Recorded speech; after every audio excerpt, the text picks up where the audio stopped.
안녕하세요. 69세 된 김순자입니다.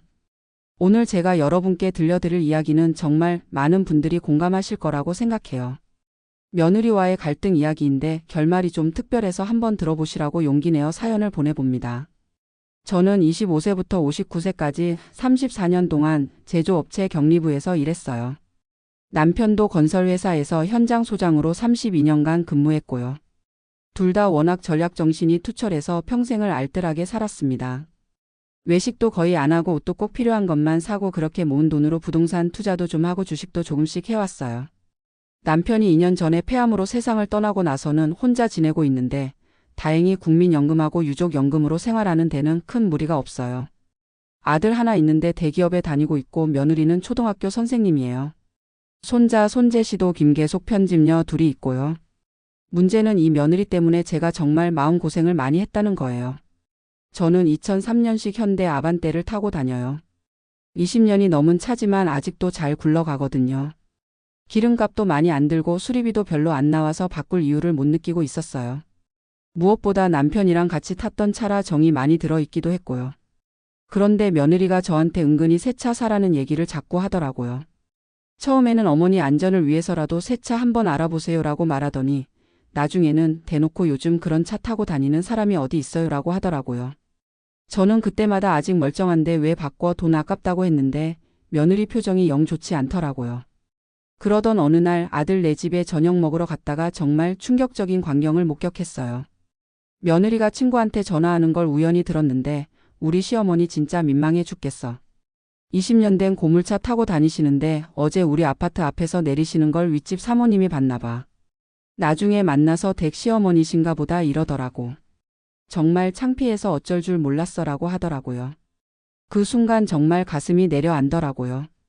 제가 며느리한테 창피한 존재였다니. 혈압이 확 오르면서 어지러웠어요. 며느리는 계속 전화로 내 친구들 차는 다 최신형인데 시어머니는 고집이 너무 세셔서 말이 안 통해. 체면상 정말 곤란하다니까라고 하더라고요. 그날 집에 와서 정말 잠을 못 잤어요. 평생을 절약해서 살았는데 그게 며느리한테는 창피한 일이었다니. 며칠 동안 울컥울컥 하더라고요. 동네 친구들한테 이 얘기를 했더니 다들 화를 내더라고요. 그럼 며느리는 한번 제대로 혼내줘야 한다. 요즘 젊은 것들은 어른 공경할 줄을 모른다. 순자야 너무 참지만 말고 한 번은 보여줘라. 그런데 사실 저한테는 남편이랑 평생 모은 돈이 좀 있었어요. 아파트도 있고 예금도 있고 주식도 좀 해뒀거든요. 특히 코로나 때 주식으로 많이 벌었어요. 남편이 살아계실 때부터 우리 돈 있다고 티내지 말자. 조용히 살자고 했거든요. 그래서 계속 검소하게 살았던 건데 며느리는 그걸 모르니까 저를 가난한 시어머니로 생각하고 무시한 거였어요. 몇 달을 고민했어요. 이대로 참고 살 것인가 아니면 한번 제대로 보여줄 것인가. 결정적인 순간은 또 다른 날이었어요. 아들 내 집에서 손자 생일 축하해주고 있는데 며느리가 또 친구한테 전화하더라고요. 이번에는 우리 시어머니 정말 구식이야. 차도 그렇고 옷도 그렇고. 친구들이 우리 집 앞에 오면 정말 민망해라고 하더라고요. 그 순간 정말 결심이 섰어요. 좋아, 한번 제대로 보여주자. 다음 날 바로 포르쉐 대리점에 전화했어요. 포르쉐 3대 사고 싶은데요. 직원이 깜짝 놀라더라고요. 한 대 말씀이시죠? 아니요, 3대요. 현금으로 살 건데 가능한가요? 직원이 당황하면서도 친절하게 안내해 주더라고요. 제가 고른 건 포르쉐 마칸 2대하고 카이엔 1대였어요. 색깔도 다 다르게 했고요. 총 6억 원 정도 들었는데 전부 현금으로 결제했어요. 그리고 일주일 후 포르쉐 3대가 다 나왔을 때 아들 내 집 앞에 3대를 나란히 세워놨어요. 제가 마칸을 타고 가서 아들 내 집 앞에 주차하고 딜러분들이 나머지 2대도 가져다 놨거든요. 그리고 아들한테 전화했어요. 민준아, 엄마가 차 3대 샀으니까 내려와서 확인해라. 아들이네? 엄마 무슨 소리세요? 내려와봐. 아들이랑 며느리, 손자, 손녀가 다 내려왔는데요. 그들의 표정을 지금 생각해도 웃음이 나와요. 입을 다 벌리고 서 있더라고요. 며느리가 어머니, 이게 뭐예요? 차 3대 샀다. 하나는 내가 타고 하나는 너희 주고 하나는 그냥 예비로. 아들이 엄마 이거 포르쉐잖아요. 돈이 얼마예요? 6억 정도. 6억요? 엄마 돈이 어디서? 그때 며느리가 정말 얼굴이 새하얗게 되더라고요. 어머니, 죄송해요. 저는 태연하게 말했어요. 지영아, 엄마가 고물차 타서 창피했지? 이제 안 창피하겠네. 친구들한테 자랑해도 돼. 며느리가 그 자리에서 울기 시작하더라고요. 어머니, 제가 정말 잘못했어요. 어머니가 이렇게 대단한 분인 줄 몰랐어요. 손자, 손녀들은 신나서 차 주변을 뛰어다니고 아들은 계속 엄마 도대체 돈이 얼마나 있으신 거예요? 라고 묻더라고요. 그날 저녁에 가족 회의를 했어요. 제가 평생 모은 돈이 얼마나 되는지 어떻게 모았는지 다 얘기해 줬어요. 아파트 값이 7억 원, 예금이 12억 원, 주식이 3억 원 정도 된다고 하니까 다들 깜짝 놀라더라고요. 며느리가 그때 진짜 반성하더라고요. 어머니, 제가 정말 철없었어요. 어머니를 겉모습으로만 판단했어요. 정말 죄송해요. 그리고는 며느리가 완전히 달라졌어요. 저한테 존댓말도 더 정중하게 하고 뭔가 물어볼 때도 진짜 조심스럽게 물어보더라고요. 무엇보다 제 투자 얘기를 진지하게 들으려고 하더라고요. 어머니, 주식은 어떻게 하신 거예요? 어머니, 부동산 투자 비법이 뭐예요? 이제는 며느리가 저한테 투자 상담도 받으러 와요. 그리고 절약하는 법도 배우려고 하고요. 며느리 친구들도 완전히 달라졌어요. 어떻게 소문이 났는지 순자 어머니 정말 대단하시다며 인사도 정중하게 하더라고요. 며느리가 우리 어머니가 투자의 신이세요라고 자랑하고 다니더라고요. 그전에는 제가 며느리한테 창피한 시어머니였는데 이제는 자랑스러운 시어머니가 됐어요. 포르쉐는 결국 한 대는 제가 타고 한 대는 아들 내줬고 한 대는 팔았어요. 6억 원 써서 가족 관계가 이렇게 좋아질 줄은 정말 몰랐어요. 지금 생각해보면 며느리도 젊으니까 체면을 생각할 만했어요. 주변 친구들이 다 좋은 차 타고 다니는데 시어머니 차만 오래된 거였으니까요. 하지만 그렇다고 해서 저를 무시하고 창피해야 할 권리는 없었죠. 이 일로 제가 깨달은 게 있어요. 돈은 필요할 때 써야 한다는 거예요. 평생 아끼고 아껴서 뭘 하겠어요. 관에 가져갈 수도 없는데. 그리고 가족이라고 해서 무조건 참을 필요는 없다는 것도 깨달았어요. 때로는 확실하게 보여줘야 할 때가 있어요. 말로 안 되면 행동으로라도. 며느리도 이제 진짜 가족 같아요. 저한테 투자 조언도 구하고 절약하는 법도 배우려고 하고. 손자, 손녀들도 할머니 진짜 멋있어요라고 하면서 더 잘해줘요. 남편이 살아계셨다면 뭐라고 했을까요? 아마 여보, 그 돈으로 차 3대나 사다니 미쳤어? 라고 했을 거예요. 하지만 결과를 보면 잘한 것 같아요. 가족이 화목해졌으니까요. 요즘 며느리가 저한테 이런 말을 해요. 어머니, 제가 정말 어리석었어요. 겉모습만 보고 판단했어요. 어머니는 정말 지혜로우신 분이에요. 그럴 때마다 기분이 좋으면서도 씁쓸해요. 왜 이런 일이 있어야만 서로를 제대로 알게 됐을까 하는 생각이 들거든요. 지금은 며느리랑 같이 주식 공부도 하고 투자 모임도 나가요. 며느리가 어머니, 저도 어머니처럼 현명하게 살고 싶어요라고 하더라고요. 동네 친구들은 제가 포르쉐 3대 샀다는 얘기 듣고 다들 순자야, 속이 시원하다고 하더라고요.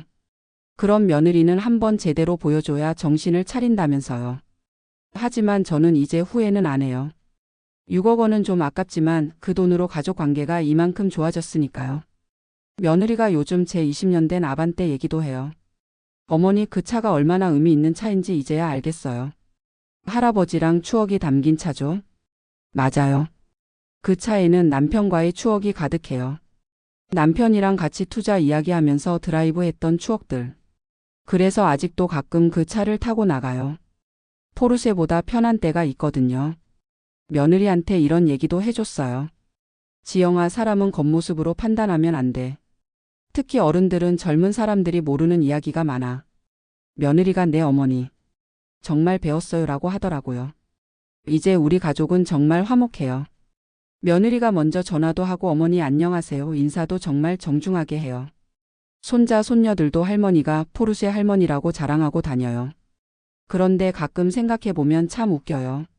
며느리가 저를 창피했는데 결국 그 며느리 때문에 제가 더 유명해졌거든요. 동네에서도 포르쉐 3대 할머니로 불려요. 요즘 젊은 며느리들한테 하고 싶은 말이 있어요. 시어머니를 무시하지 마세요. 여러분이 모르는 지혜와 경험이 있어요. 그리고 겉모습만 보고 판단하지 마세요. 시어머니들한테도 하고 싶은 말이 있어요. 너무 참기만 하지 마세요. 때로는 당당하게 보여줄 필요가 있어요. 돈은 필요할 때 써야 해요. 저는 이제 정말 당당하게 살아요. 며느리도 진심으로 저를 존경하고 손자, 손녀들도 할머니를 자랑스러워해요. 남은 인생 이렇게 행복하게 살 수 있을 줄 몰랐어요. 가끔 남편 생각이 나요. 여보, 우리가 평생 모은 돈으로 이런 일이 일어날 줄 알았어? 남편이 보고 있다면 분명히 웃을 거예요. 순자야, 잘했어. 때로는 그런 것도 필요해라고 할 것 같아요. 며느리와 저 사이에 있었던 이 일이 다른 가족들에게도 도움이 됐으면 좋겠어요. 서로 존중하고 이해하면서 살아가는 게 얼마나 중요한지 깨달았거든요. 그리고 무엇보다 중요한 건 돈이 있어도 평소에 검소하게 살되 필요할 때는 과감하게 써야 한다는 거예요. 저처럼 평생 아끼기만 하다가 이런 일로 써야 하는 상황이 오지 않도록 평소에 가족들과 소통을 잘 하셨으면 좋겠어요. 며느리가 요즘 자주 이런 말을 해요. 어머니, 저한테 투자도 가르쳐 주시고 인생 조언도 해주시니까 정말 감사해요. 그럴 때마다 뿌듯해요. 6억 원 들여서 얻은 게 돈으로 계산할 수 없는 가족의 사랑이니까요. 포르쉐 타고 동네 한 바퀴 돌 때마다 정말 기분이 좋아요. 이제 누가 봐도 당당한 할머니거든요. 며느리도 제 옆에 앉아서 어머니 정말 멋있어요 라고 해요. 그런데 정말 중요한 건 차가 아니라 서로에 대한 존중이라는 걸 이제야 깨달았어요. 포르쉐는 그냥 방법이었을 뿐이고요. 요즘 며느리랑 같이 투자 공부하는 게 정말 재미있어요. 어머니, 이 주식은 어떻게 보세요? 지영아, 이건 좀 위험해 보여.